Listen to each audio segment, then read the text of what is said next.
정부가 유류세 인하 조치를 연말까지 연장하겠다고 밝혔습니다. 중동 정세 악화 등으로 유가 상승 부담이 국민에게 전가되지 않도록 하기 위한 불가피한 조치라고 생각합니다. 그러나 유류세 인하 조치 연장만으로는 서민과 청년 세대의 교통비 부담을 줄이기에 충분하지 않습니다. 유류세 인하가 휘발유 값을 낮추는 데 큰 도움이 되지 않고 정유사들의 이익만 늘린다는 비판도 제기되고 있습니다. 버스와 지하철 요금은 인상하면서 유류세의 인하 조치를 유지하는 것은 지하철 대신 자가용을 타라고 권하는 것과 같습니다. 독일은 러시아의 우크라이나 침공 당시 에너지값 폭등, 인플레이션 위기에 대응하는 9호 패키지 일환으로 9유로 티켓 정책을 펼쳤습니다. 전용 앱으로 9유로 티켓만 사면 독일 전역의 거의 모든 교통수단을 이용할 수 있는 정책이었습니다.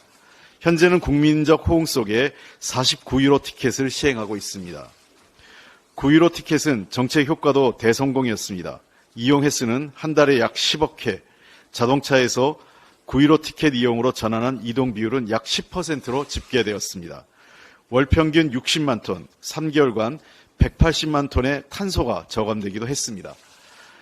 서민 생활비 경감은 물론 기후 환경까지 개선하는 이중의 정책 효과가 나타난 것입니다. 서울시가 6만 원대 기후동행 카드 시행을 발표했습니다.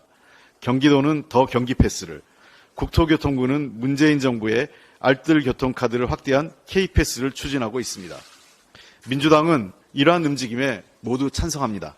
그러나 핵심은 수도권 대중교통 이용자들의 편의성입니다. 서울 시민만 된다는 것은 서울로 출근하는 경기도민, 인천 시민에게는 사실상 도움이 되지 않습니다. 그로 인해 정책의 실효성도 떨어집니다. 정책의 기준은 언제나 국민이어야 합니다. 수도권에 사는 시민들이 차별 없이 대중교통을 이용하도록 중앙정부인 국토교통부와 서울시, 경기도, 인천시가 함께 수도권 대중교통비 부담 완화를 위한 실질적 지원 방안을 논의하고 실천해야 합니다. 민주당은 이러한 협의의 장이 마련되고 성과를 내도록 적극 지원하겠습니다. 소속한 정당이 다르더라도 국민은 하나입니다. 민주당은 국민의 삶을 지키는데 언제나 최선을 다하겠습니다. 문재인 케어로 건보료 파탄 났다는 주장은 가짜뉴스입니다.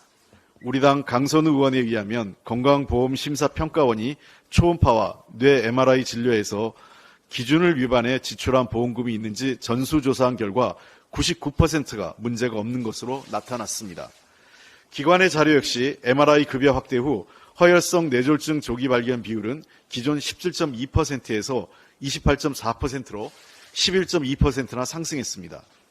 우리나라 건강보험은 세계가 부러워하는 제도입니다. 그럼에도 주요 국가들에 비해 보장성은 낮습니다. 그나마 문재인 케어로 중증, 고액진료비 보장률을 선진국 수준인 82.1%로 끌어올린 것입니다. 건강보험공단 이사장은 기관이 제출한 자료마저 부정하며 문재인 케어 흠집 내기로 일관했습니다.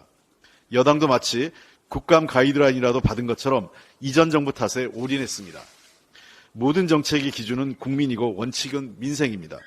중증질환은 가계경제에 심각한 타격입니다. 국민에게 책임을 떠넘기는 정부의 의료보건정책, 보육, 교육, 주거정책은 전면 재조정돼야 합니다. 정부 여당은 문재인 케어에 대한 공격을 멈추고 효과적인 정책을 계승 발전시켜 국민 건강 지키기에 더 힘써야 할 것입니다. 안보는 정쟁의 대상이 될 수 없습니다.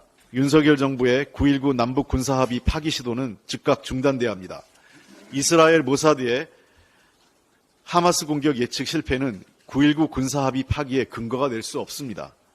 오히려 9.19 남북 군사합의와 같은 무력 충돌을 예방하기 위한 노력이 더 확대되어야 한다는 것을 보여주는 사실입니다. 정부는 9.19 합의가 파기되면 군사분계선 인근의 우발적 무력 충돌 위험이 높아질 뿐만 아니라 북한이 한반도의 긴장을 높이는 추가적 도발과 무력 시위 명분으로 삼을 수 있다는 점을 간과해서는 안 됩니다. 그렇게 되면 우리 경제의 발목을 잡고 있던 코리아 리스크도 커져서 위기의 우리 경제는 더 큰 재앙에 빠질 수도 있습니다. 외교안보를 국내 정치에 이용하는 것은 나쁜 정치입니다. 이스라엘 하마스 무력 충돌 사태는 압도적 힘에 의한 평화라는 무모한 강경 일변도 정책이 국민의 생명과 안전을 위협하는 파괴적 결과를 가져올 수 있다는 것을 보여주는 것입니다. 전쟁에서 승리하는 것보다 중요한 것은 전쟁을 예방하는 것입니다. 민주당은 한반도의 긴장을 높이고 국민 안전을 위태롭게 하는 윤석열 정부의 9.19 군사합의 파기 시도를 막겠습니다. 윤석열 정부가 이스라엘 하마스 무력 충돌 사태에서 교훈을 얻어 굳건한 안보 태세를 기반으로 남북관계를 개선하고 한반도 평화를 구축하기 위한 노력에 나설 것을 강력하게 촉구합니다.